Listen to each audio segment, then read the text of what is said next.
Hey guys, welcome back to the channel. Software Engineer K here. Today we've got some amazing updates to go through now. We did have the conference with Jeffries, so we had David Yu, CEO, and Dan Crothers, COO, speaking at the event. And firstly, I want to address that there are loads of people that will speculate and say, this is going to be the answer where they announce Pokemon, blah, blah, blah, or Binance. This is not the type of event they'll do that. And they wouldn't really announce, verbally kind of, things that will affect the market like that. It's just not how they do it. What they would do, however, and this is what I have said before, is they may drop certain hints, but mostly it's about raising awareness and specifically targeting licensors to, help with adding content to their platform. So, firstly, I wanted to go through the first few tidbits that I found.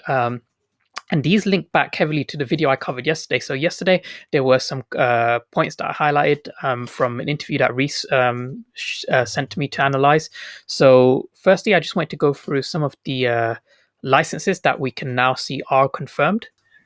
Throughout the past couple of years, we've managed to sign up over 100 different brands.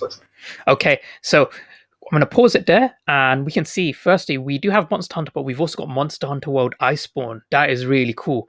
Like, Iceborne is an amazing game, so it's good that they've got that. We Bear Bears, for those of you who kind of like that Adventure Time, Cartoon Network sort of vibe. CBS, this is really interesting. So CBS, I am not too familiar with CBS, but I do know that this kind of, they have various different multimedia platforms, so like music, films, news, etc. So that would be quite interesting. I imagine, maybe a platform for certain celebrity endorsed NFTs. Maybe we have 3 different Star Trek ones. That is pretty cool. I have no idea what Donatella is. I assume it's something Tokidoki related. It should be because it's right below Tokidoki. Obviously, okay, Star Trek is part of CBS. That makes sense. DC, we have, we know Harley Quinn's there already. Superman, we knew Superman was coming anyway. So straight away, we've kind of seen a bit more in depth into, each of these licenses, what brands are coming. So moving on from that. Now, for us, really, it's not about the technology. Okay, I'm going to pause it there. Now, this is pretty cool. And like I said earlier, they won't verbally announce, major big additions to their platform, but they may hint at things. And what you can see here is NFLPA. And you can see our first look at to what some of these models would look like. And this is pretty cool because now that we've got, confirmation about the NFLPA, I mean, we knew it was coming, but we didn't actually see what it may look like. And I think these mock-ups, these might be the real deal. So I imagine it will look something like this. And one other thing I've noticed, and this is again and again, I've covered in multiple videos. If you have a look here in the top right corner, again, that is the Marvel cinematic logo. And, at first I gave him the benefit of the doubt. I thought, maybe it's just used as a kind of mock-up sort of thing. But by now, if it was a mock-up, they should have updated it. They've left it in there again and again and again. So I think, it is coming. We've had so much evidence. We've had the Captain America inside the APK files. Check out that video if you haven't already. We also had a look at the trademark license documentation as well. Again, we saw Marvel in there. And then again, here in the presentation, like, these are the type of hints where, it makes you go, And we want to make sure this product is very easy. So really what we've tried to do is recreate the physical experience in the digital world. And we've achieved that by dividing the app up into a few main sections. Number one, the user has the store where they can browse all our different brands and purchase collectibles. Users then have their own virtual showrooms, whether they're VR or augmented reality. They can set them up, they can view their collectibles in augmented reality. We have a social feed. Of course, Marty, as we touched on earlier, collecting is all about community. So the feed is kind of the heart of VeVe. Again, no collectible industry is running properly unless there's a secondary market. So again, we provide a very, very easy. Okay, I'm going to pause it there again.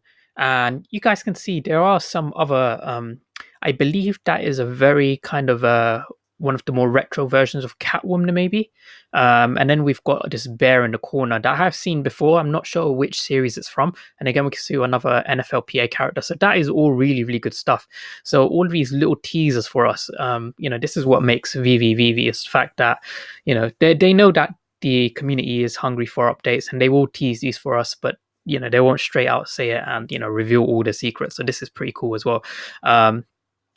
Now for the rest of it, they touch on certain topics such as interoperability. That is what I covered heavily yesterday, as well as the issues with Ethereum, specifically the uncertainty in prices. I have done a previous video on that as well. If you go here, so basically I went through Ethereum's GitHub here. So you go, so EIP, so these are Ethereum improvement proposals, and we had one EIP which was to change the way that Ethereum gas fees work, so that it's more standardized. It's not I guess demand based, where you have variable gas fees. So again, that's not that good for people who are validating transactions on the Ethereum blockchain, but it is better for us who have who kind of want to hedge our risk against these volatile gas fees. So the other thing they spoke about is interoperability. So that is coming, and this is a really, really nice article because it talks more about interoperability and moving your NFTs from one chain to another chain, because this is in this interview they spoke heavily about that. These licensors, they want their NFTs to be moved around. They don't want it to be confined to locally to one chain. So that is definitely coming. That's what VeVe's been heavily talking about, and in order to do that, it's using the ERC721 protocol. So this is all related to Ethereum blockchain, which uses the Solidity programming language. And I pointed this out earlier. One of the guys who is an engineer at Orbis, Ecomi, if you have a look at his LinkedIn, he is a developer with Solidity as well. So the fact that they have people with experience in Solidity, and the fact that interoperability, it's using ERC, one of the was it ERC721? Yeah, ERC721. That kind of, you can start to link all the dots together. So that is pretty cool. They've got people who are experienced in this area to kind of help with this shift into interoperability across different chains. So that is really good. And I did make some speculation yesterday about the global kind of environmental effects of NFTs. They spoke about that as well. And I have been seeing more people make posts about this. So I mainly said McDonald's yesterday as speculation, and that's one example. But you guys can see here, normal sustainable plastics, normal non-sustainable plastics from January 2021. So a few months ago, McDonald's scrapped all plastic toys. So they are going purely, paper, books, that kind of thing. And NFTs would fit in perfectly with this. You get your McDonald's Happy Meal, like I said yesterday. You probably get a redeemable code for maybe a blind box or McDonald's NFT. I think that would be pretty cool and a great partnership for VeVe moving forwards. Now, lastly, I wanted to go through our daily price analysis. So if you had a look yesterday, we were around about this point here. I said we were going to have a continuation to the upside and a pullback, and that's this was the green line I drew yesterday. And now you can see, you can see that it followed my prediction perfectly. We actually broke, but I did expect a pullback at this point of resistance, and that's exactly what happened. And now we've actually continued to pull back below the trend line that I drew, and we've come back straight to this point of resistance again. So now two things can happen. This point of resistance, there should be quite a lot of buying pressure, so we should continue upwards back to the upside. This happens quite a lot. Sometimes you break below the trend line, but then you will carry on after, in the longer time scale. Or and this could potentially happen, is we come back all the way back down to this region here, so back to 0.55. That could happen as well. Now, I don't see us coming back down to 0.55 unless we get a massive decline in Bitcoin, because Bitcoin is now has corrected. It is starting to gain again, so OMI will follow.